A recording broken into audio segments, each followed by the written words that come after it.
So my name is Dr. Pamela Shaw. Can you hear me well? Okay. And I serve currently as the Assistant Dean for Admissions here in the College of Dentistry at The Ohio State University. I've only been here, fair disclosure, a little over a year. I came July 1 of 2018, but I came from another dental school. So I was at IU School of Dentistry where I was an Associate Dean there for a little over 8 years, and I worked previously at a couple other universities.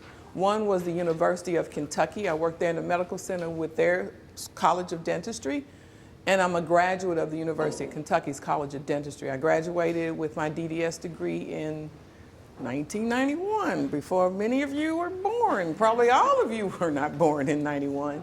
So it's been a while. I'm originally from the state of Indiana, born and raised in Gary, Indiana. I'd attended Purdue University. I was a biology major, pre-med. I made the switch to dentistry in my late 20s, actually.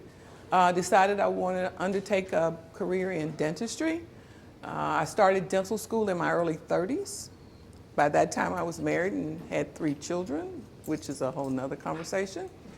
Completed dental school at 35. Stayed at the University of Kentucky there in an administrative and a faculty role at the school and on the admissions committee. Did that for many years before I left in 2003 to work at Purdue. I went back to my alma mater, came out of dentistry, and then in 2010 went to Indiana, back into dentistry, and I'm back here. So I've been a few places, seen a few schools. Everybody's a little different, but everything is basically similar when it comes to preparing and things like that. So today I'm just going to talk a little bit about what it takes or how to prepare to become not only a dentist, but to become an applicant, because you got to get your application in, you got to go through interviews, you have to do everything. And so a lot of times I like to talk to students well before that process starts, because that will prepare you for it. It's something that the better you prepare, the better your outcomes will more likely be. Now, I'm at the College of Dentistry, and right now we've got a real big construction project going on the corner of Neal, right between 12th and 11th. So if you haven't seen it, it's something we're real proud of. It should be finished by fall of 2020. It will house a lot of our clinical areas for the students, preclinical areas, and a lot of other things. So have to always show a picture of our new building that's coming. Now let's talk a little bit about the application process for dentistry. There are some things that are just universal that you should do for a lot of other health professions or any profession, period. And so it's very similar in dentistry. Things like apply early. Things like taking an entrance exam. So I tell students all the time, because I talk to a lot of high school students, and they're preparing for PSATs and SATs and everything, and they think that's the last exam they're going to take for admissions. Well, then they tell me they want to be cardiologists, dentists, they want to have all these high-level degrees.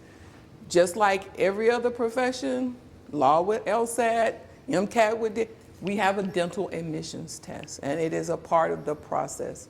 Most of our students apply after their junior year, so usually by that time they've completed most of the prereqs. We allow students to take only 9 of, you can take up to 9, you have to have 9 of our 13 prerequisites. You can take the last 4, because we have 13, in your senior year or 4th year or super senior year, or whatever year it is. But at the application time, you have to have that minimal of 9. And those are usually the courses that will prepare you most for the DAT, or the dental admissions test. So those are just some things to think about. And I know you all are juniors, but if you're thinking about applying, many students apply after they graduate. Many students take gap years, many students go on to get masters, many students do a lot of things. So there is no lockstep way to do it, but the average student does it after their junior year. Okay, so some of the same thing, take sciences, a lot of the STEM backgrounds, but the thing in dentistry, we don't require you to have a specific major. We have business majors, a lot of people who want to go and have their own practice. That's why they go into dentistry. They understand it's a business. And so they have a background in business. They just make sure they'll complete the prerequisites that we ask you to have. You can be in English, communication, psychology, all those areas are great. Just have to have the prereqs. So you don't have to change your major, just letting you know. Okay, so these are the things that usually you have to have, once again, for a lot of your professional applications. We look for service. We want people to think about it. You're going to become a professional. So as a dentist, yes, you're going to have a clinical skill, but you are a professional. So we look for people who are going to not only serve patients in the office, but they're going to serve the community. So we're looking for people who have that compassion and they've been involved in some volunteering, they have some type of service. Research isn't required, but it is an asset to your application. Research can actually show that you can step out and do something a little bit more. It may give you a little bit more credibility about the sciences that you've been involved in. It shows that you're really you really are engaged in it, you're active in it. Some students even come in with publications, so it adds to your leadership. So a lot of reasons students will do research, but it is not required. If you don't have it, it doesn't count against you. It becomes an asset for your application. Letters of recommendation, we require those. Usually you have to have at least one from a science professor, and then you can get one from, say, if you worked in a dental practice or your family dentist who you've been shadowing, because shadowing is another requirement. Now, we've kind of changed it a little, but shadowing is what students know. So nationally, the new term is dental experience, because the goal of shadowing is for you to understand the profession of dentistry beyond being a patient. When you're in a dental office and your dentist is taking care of your teeth, you may be excited about it, but you can't tell what's going on because you're not seeing anything. You've got your mouth open. We want you to be in there and observe, not only observe the procedures, but we want you to observe the office setting, the type of staffing. We want you to see everything about dentistry so you can make a well-informed decision. One of the things we don't like to see is a student who decides they want dentistry, they've not really shadowed a lot, or they did shadow a lot, but they get in dental school, and then 2 days after they start, they tell us they want to quit because they don't really know what it's all about. If you think about it, many of you have seen medicine in a lot of aspects and law in a lot of aspects on television, but how many dentistry programs have you seen lately? Anybody seen any dentistry programs? Okay, see what I mean? But you could probably name hospital, the different, Grey's Anatomy, all the law shows, there's even medical and all kind of, but usually not dentistry. Now, not that what you see on TV is the real thing either, but a lot of students get excited about those careers because they see them. Dentistry, you don't see it other than as a patient or when you do the shadowing. So we do want you to do shadowing, and we want you to kind of get a feel for it. Community service is always good because that once again shows your professional side. It can show that empathy, how you're giving back to the community, because we want people in dentistry who are professionals, not just people who do work on patients. We want you to be a professional in every aspect. This breaks down what we're looking for here at The Ohio State University College of Dentistry. I say that because this will be unique to every dental school in the country. All dental schools have their own requirements. We have a minimum standard, academic standard requirement. And for you to be processed through our system, it's like, for example, you can put an application in, but if you do not have the 3.0 science and a 3.0 total score, your application will not be considered. Additionally, not only do you need to have those GPA requirements, you need to have scores on the DAT that meet the 17 science, 17 perceptual ability, and I'll talk about the DAT a little later. And then you need to have a total academic average of a 17. So here, if you don't have that, then what happens, your application doesn't move forward in the process. And I will tell you, our average is around a 3.6, 3.7 So even if you had a 3.2, you're kind of, you may not move very far through the process, because the goal is to not only go through the process of being reviewed, but then you have to then be eligible for an interview. And so even though we don't just look at GPA and DAT scores for who gets an interview, we look at your application and we do a full file, which is a holistic review of you. A substantial part of that review considers your DAT scores and your GPA. So I tell students, first and foremost, to be competitive, have solid academic credentials. That's something that is just, there's no way to get around it. I have students that'll come to me and they have a lot of hours of community service and shadowing, and they can get letters from people of how they're just such a good person. And then they'll say, well, then my GPA is a 2.9 and my DATs are, and I'm like, because you have to be competitive first amongst other students who will have all the same things as well. But you also have to have that demonstrated knowledge that we need going into the curriculum. It's a really tough curriculum. It's a really compressed and compact curriculum. And for students who aren't academically prepared, it can be overwhelming and challenging.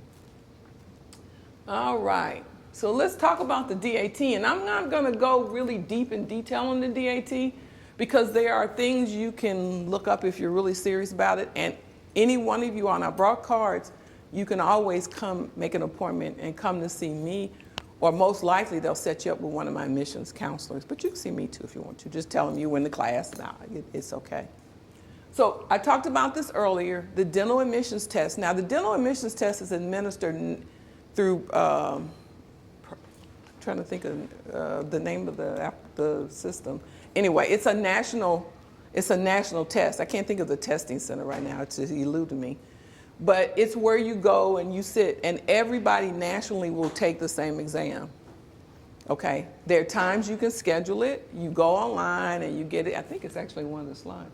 But you'll go online, you'll set up a date, and you'll go in to take it.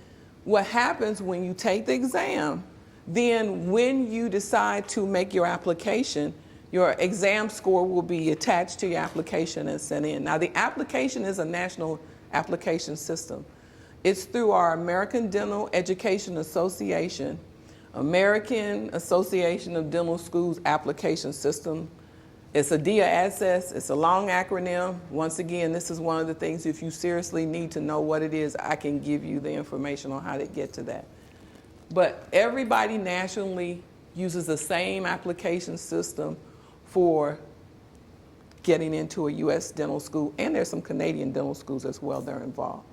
Now that has been probably within the last, when I first started, actually when I was a dental student, and in years afterwards, it was done paper, it wasn't national. So this has been fairly new, and the national system where all the applications come into, it's been web-based maybe about 7 years now.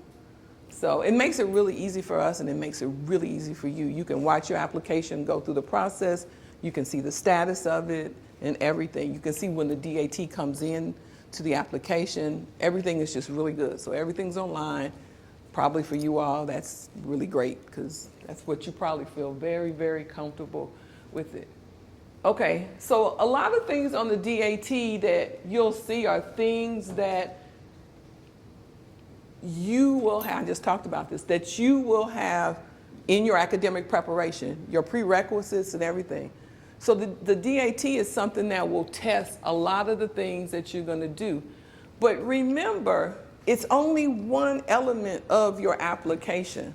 So as much as I'm probably talking more in this presentation about the DAT, it's just one, your holistic. So everything that you've done, your shadowing, your communication skills, your outreach, your community services, and of course, your 4, 3, 5, however many long academic record will be reviewed. And when I say your academic record, the thing I always like to tell students is, you know how you can take a course and then if you don't really get the grades you want, you can repeat it and take it again, and then they pull that out of your GPA and they put the new one in? We don't do that in dentistry. And I have a hard time with people who will come to me and say, oh, Dr. Shaw, I got a 3.5 GPA, And so then when we get in the system, I see 3-2. And so they're like, well, that can't be right. And I said, did you repeat any classes? And they'll say, yes. I was like, well, if you got to make it really easy, if you got an F in one and you got an A, you're now averaging a C. So if you're trying to get somewhere in the high B averages, and that's universal to all dental schools. So any class you've ever taken, and I've also had students say, well, you know, I took it at this college a long time ago, I didn't do well, I'm not gonna put that in there. They will verify through every university, there is a way, there's a clearinghouse, whether you've taken it or not. And if you don't put it in it, it comes up on your application that you didn't put all the information at. You got where I'm going. So there's no way around it. You have to let it come in. What that does for students who have a lot of courses that they took early in their career, and you know, sometimes the freshman year, you know, people kind of don't settle down and it takes a little while. Some people just circumstances are beyond their control and they really aren't grounded, and so they don't really do well. And then a year later, you get really focused and all of a sudden you're doing really good. Well, back on the slide where I showed you about the 3.0 GPA standards, there was also a thing down there as an exception that if in the last 45 hours you can have a 3.5 GPA, then we then look at that and move you through and you're allowed to be processed. So your overall GPA may be below a 3.0, but if your last 45 hours showing you really hit it the last couple years, you really, you know, you overcame whatever was going on, you really have a solid performance, we will review you. So that kind of helps you, even though we do look at every course, we will look at those last 45 hours. So that has saved a lot of students and allowed them to actually become interviewed because they have really, really hit it at the end. Okay? This does give you a link, and so you can't get to it. And this DAT guide will give you all the information. I'm going to talk about the DAT, so I'm not going to spend a lot of time in the DAT because I want to take a considerable amount of time for questions because there are things I probably am not going to hit in this presentation because I had no idea of maybe some of the things you might want to know. So while I'm here, you know, tell me what you need because I can give you a lot of information. I've been not only through the process myself, but I've been in this world for a long time. So I'm very familiar with not only what's here at OSU, but what's nationally done through dental admissions. So we're going to just go through, and this talks about, once again, this is just one tool. It's just one thing we're going to look at. We're going to look at a lot of other things. So as much as you need to do well here, and for some people, a solid or a very strong DAT may help you when you kind of average GPA. So say your GPA is a 3.4, 3.5, and you're really trying to be competitive, but you've got a solid. So the highest score on the DAT is a 30. Our average, our minimum is a 17, but we're seeing students around 20, 21 as an average. If you've got 22, 23 averages and you maybe have a 3.4, it may actually help you because we do percentages, we do look at numbers when we look at the scores. So it's one tool though, just remember that.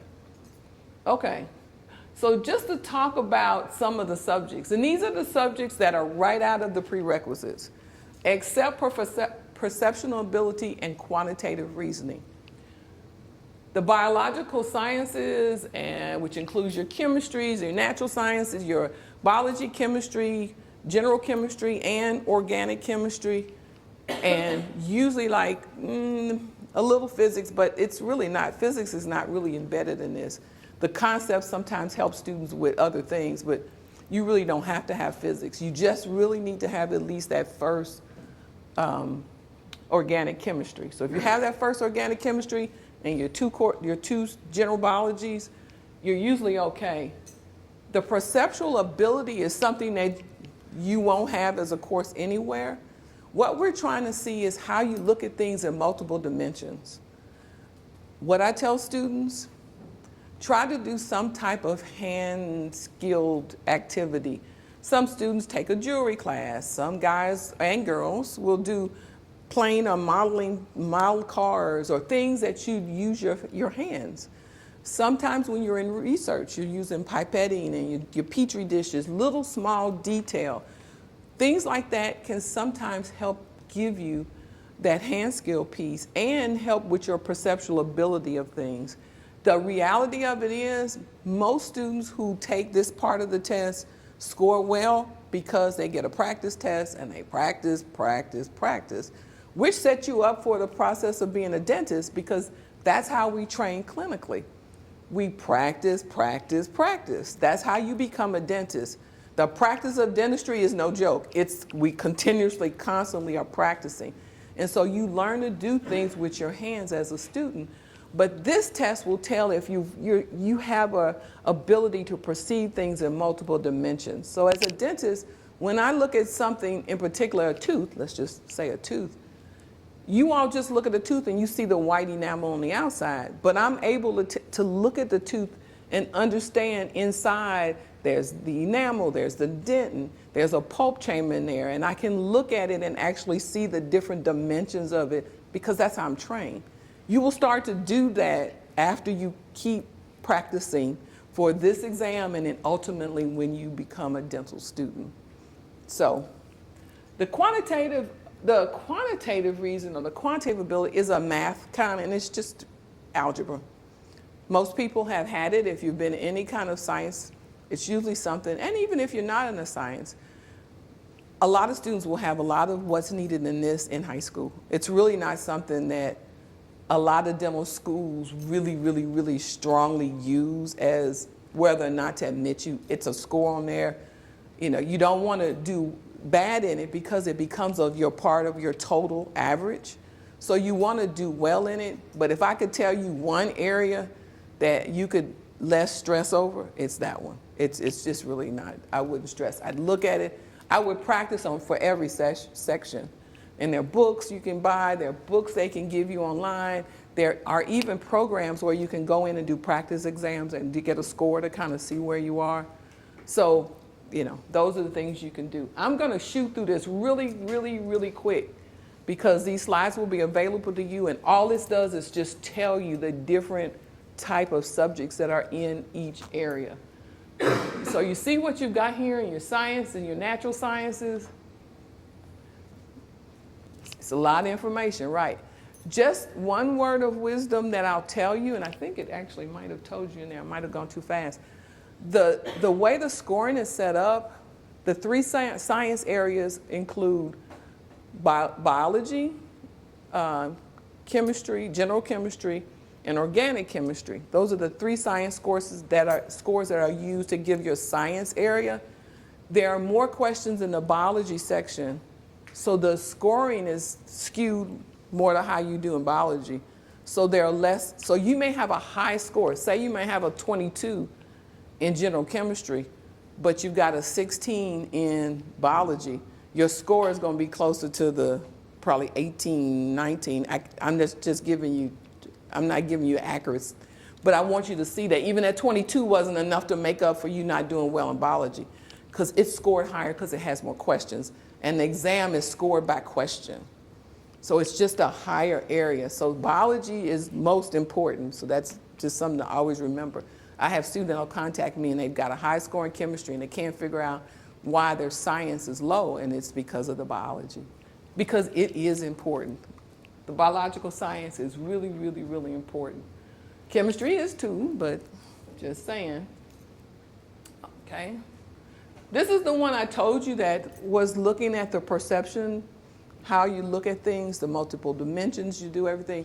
This one is one you just need to practice. There's really no course. You just really need to practice. There is a section that's called reading comprehension, and it's exactly what it says. Now, when we here at OSU look at your scores, we look at your reading comp, but it isn't part of what we actually evaluate. But most or a lot of dental schools will look at this one harder. We look at it and we take it to note, but we really look at those three minimum areas I told you. Because if you think about it, anybody that can do reading comprehension and score high shows you have the ability to read and comprehend whatever is put in front of you. So for that reason, this one can actually tell a school a lot about how good a learner you are, how well you can read material. And because we have so much material that you have to bring in and then learn how to comprehend it, not memorize. And that's one of the big differences in dental school than in the undergraduate years. There's a lot of bring it in and then bring it back after an analysis. It's not necessarily memory. So a lot of students will try to memorize, but there's too much information. You have to learn how to get through it, analyze it, and figure out what's the most important thing. And normally your professors, as they're teaching it to you, will tell you what's the most important thing. But often students will try to do like they do for exam when they're in undergrad. They just try to remember everything. And if you try to do that, first of all, nobody can remember everything. You have to really learn concepts that will help you get to the answer through analysis of the information. Okay? Talked about this. This is the one that's just pretty much math. Most schools look at it, but yeah, and the same thing with us. Okay, so this kind of tells you a little bit about the preparation. A lot of students will simply use prep materials. Some students there's a Chad's video on YouTube. There's some Crack the DAT type of preparations. You know, a lot of people have designed things to help you become successful. There's a DAT boot camp. There's Kaplan. Now, students will ask me oftentimes, should they pay for the Kaplans and the more expenses? I'm not here to sell a product or yay or nay a product, but if you are serious about preparing and you have written or an online preparation materials that you've gotten from somewhere and you make yourself very disciplined, usually you can do the same thing, which would save you money. You may spend 20, 30 bucks, maybe 50 for the prep. You're gonna spend a couple thousand for some of the courses that you would have to pay to take. But let me warn you, don't fool yourself. You need to literally act as if it's a course. You have to literally make yourself set aside multiple hours a week and you stick to it, because if you go, oh, you know what, I'll do that later. If you do anything to not seriously do what you would have done if you were set up to take a course, it won't work. It's something you need to really be serious about. So you can do it. I've seen students do it all the time, but you got to be serious. If it's Friday night and, you know, Monday, Wednesday, Friday, you set aside 2 to 3 hours of studying. Somebody comes over, you know, they want to see the game or they want to go out and they, you know, oh, I'll do it tomorrow. And tomorrow comes and, you know, parents drop in, whatever. Something's going to keep happening. And because it's not something you know you're getting a grade on right away and you know you can do another time, you'll put it off and you'll put it off. And then that's when you're fooling yourself. You got to be serious. If you can't, then pay a couple thousand and take a course, take Kaplan. Then maybe you'll show up at the time of the class. I'm just being very honest for you. Okay. Now this will talk about something that a lot of students worry about, and that's the cost of dental education. Dental education is high, and I'm not going to quote, and I don't think I have it in here, the actual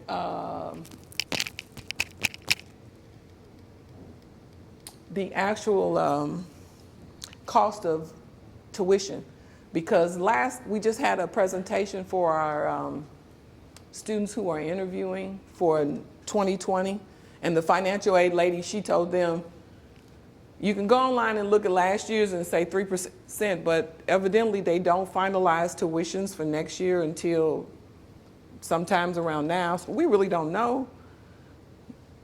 So, but if you're a non-resident, you do pay a non-resident fee.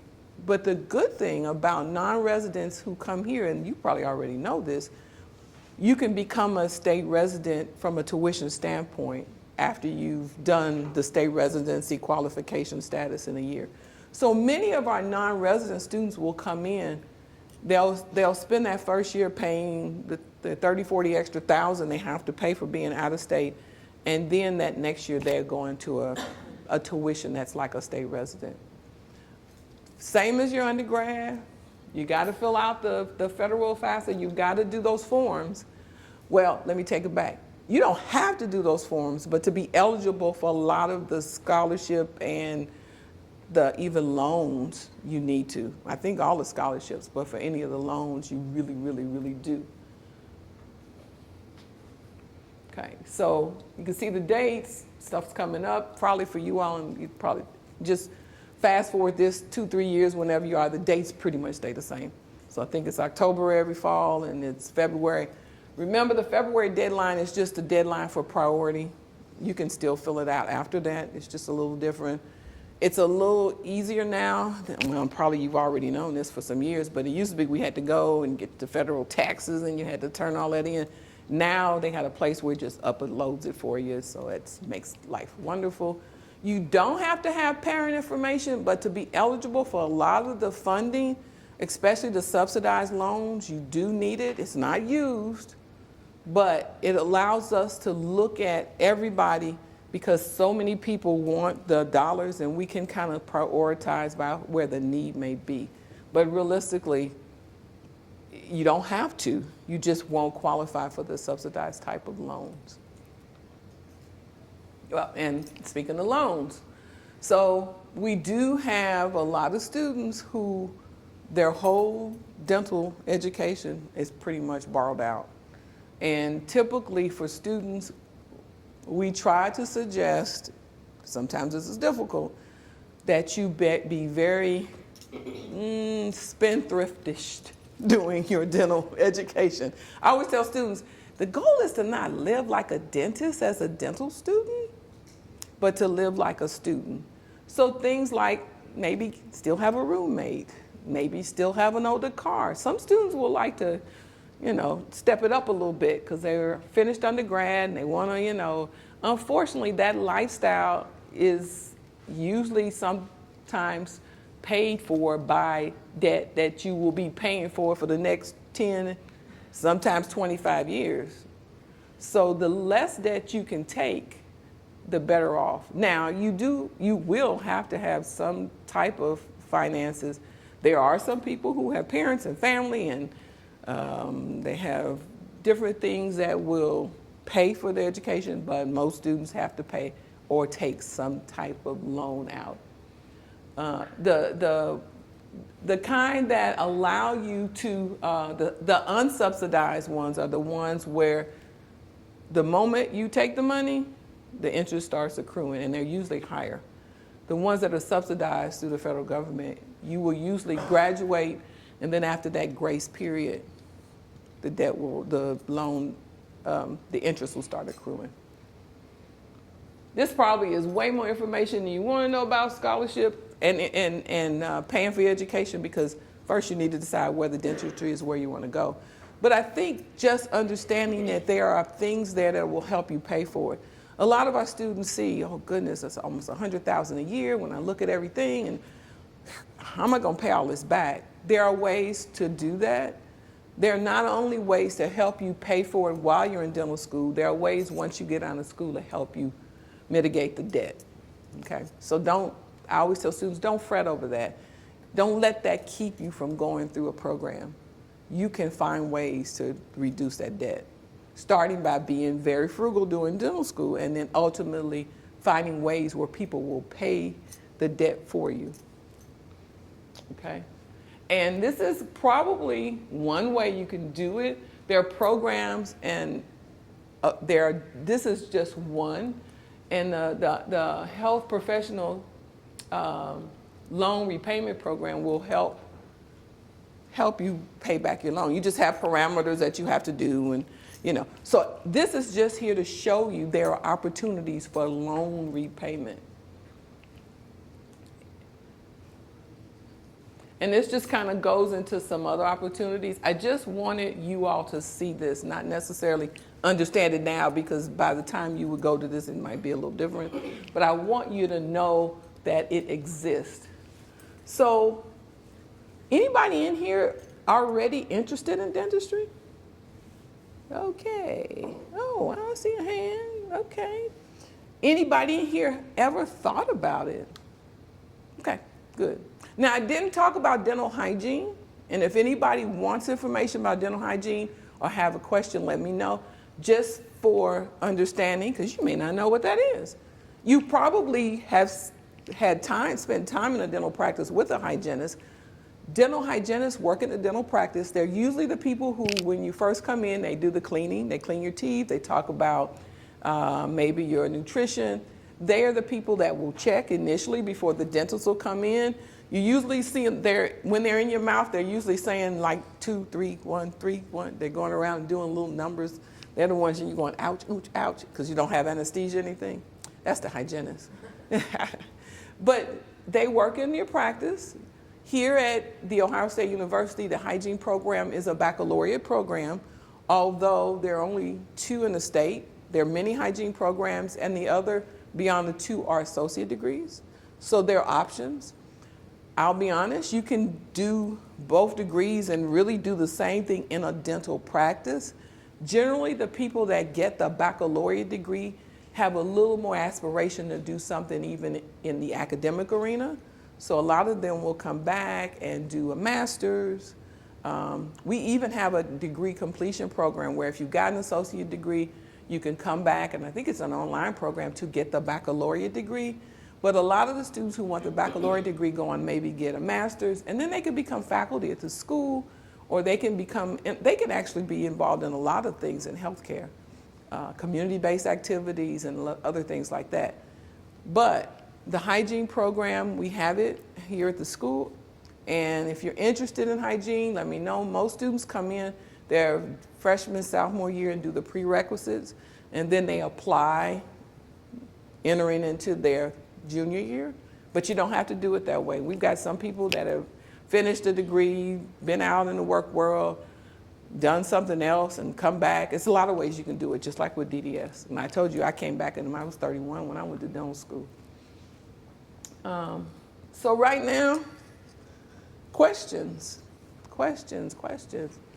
And if you have a question and you raise your hand, just wave it for me, because that'll make it easy for me to see. Nobody has a question. Oh, yes. What influenced your decision to switch from pre-med? So I had been pre-med, I was one of those, and when I was a kid, and what you want to be, I'm going to be a doctor, I'm going to be a pediatrician. It was just my dream. And then when I left school, I got married, and I kind of followed my husband a couple places for his work, and then I had the kids. And so I kind of wasn't where I could go to medical school because we weren't close to one, or I was like, how am I going to do this? This is not going to work. I got to figure out another career. So I had decided that I would go to nursing school because it was a shorter career. I could work with patients. Because a lot of times students that'll come in, I used to be director of health professional programs at the University of Kentucky. So I work with students that want to be in all the health professions.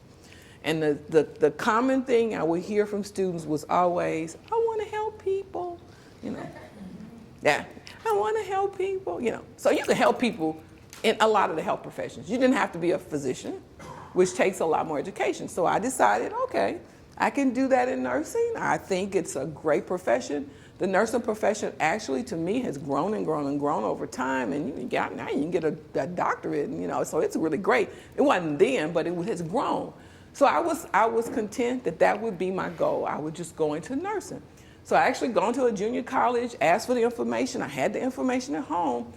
And one day, right up in one of my front teeth, you wouldn't know, but it was number 8. We have numbers. Our teeth are numbered, starting with 1. And we start with 1 over here, and it goes all the way to 16, and you drop down to the mandible, and you go 17 all the way to 32. So 8, right, in my maxillary central. And guess what? The filling came out, and I had this big hole in my tooth. And I was scheduled to go to work that day. Called my dentist. They said, man, we can't see you today. We might can see you next week. I was like, no, you don't understand. I can't open my mouth. You gotta see me. No, we can't, maybe tomorrow, but not today. So I had just remembered a few weeks ago, before then, I had run into a dentist who had just graduated from dental school, and he had given a bunch of us, he'd come through, I was where my girlfriend was working in the mall, he gave us card. Fished out his card, called that office, and they said, oh yeah, come on in. Whew. Went in. But it was a blessing. Went in that day, and when I got in, he was in the waiting room, and he was talking to an elderly couple. And I think the husband was having dentures made. And so I stood there as I was waiting. He saw me. He says, "Oh, we'll be right with you." And I watched him interact with the patients. And it got me. It really, really got me. His interaction with the patient and how he was helping people and how caring he was about and concerned, it really touched me. So anyway, went on in when my turn came, called me back. So, you know, how dentists do. They try to talk to you and got stuff in your mouth and they're telling you, they're asking you questions and you're trying to talk and it's like, I can't talk. But he understood. We understand, more do you think? He understood. I kind of told him I had been interested in medicine and he says, "Well, have you ever thought about dentistry?" And he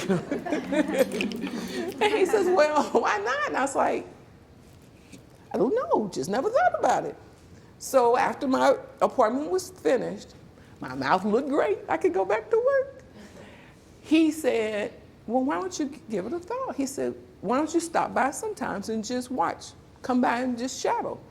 So I went, okay. Well, I did that multiple times.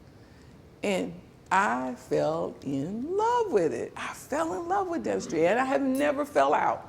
It was something that I didn't know about. I love the part where he was really functionally doing something with his hands. He's not sitting there, "Okay, how you feel today?" "Oh, okay, does that hurt right there? I'm gonna write you a script and let's see how you feel in a couple weeks." No, he was actually, "I've got a hole here, I need it fixed." You said, he fixed it and you smiled afterwards and everything was good. Now that's not everything we do in dentistry, but that's a lot of what we do in dentistry. That immediate gratification, that smile you can put on a person's face because they leave with something completed. It's not in progress, or you're not waiting for the body to do the work at home with a script. I enjoyed that. I enjoy working with my hands. He showed me, he had a little lab. And so as dentists, we do a lot of things with our hands. We mix plasters and we just do a lot of things. You're actually, you know, you take a handpiece. We don't use the D word. The handpiece, you know what the D word is, right? Drills. We don't use drills. Handpiece. And you remove two surfaces. And so you're actually recreating what maybe has happened through Mother Nature with decay of teeth or whatever has happened. So you're recreating tooth structure and sometimes even helping recreate gums and things like that.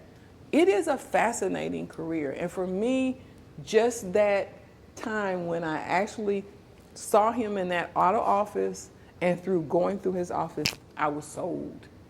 Only problem I had is we were in the state of Georgia. I was nowhere near Augusta and nowhere near dental school. But faith took a turn because within 2 years, my husband got a new job in the state of Kentucky, and Kentucky has 2 dental schools.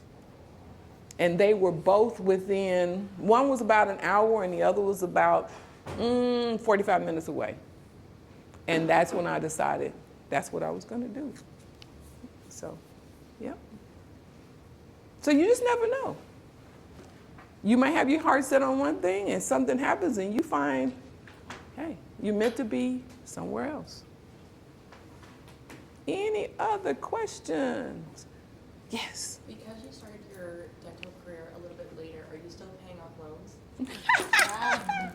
Actually, no. Thank you. The good thing for me is when I went to dental school, I think I only ended up with like 40-something thousand total over the 4 years. I actually had a scholarship, which helped. And we do have scholarships that you can have. But the cost of dental education was much cheaper. So, no.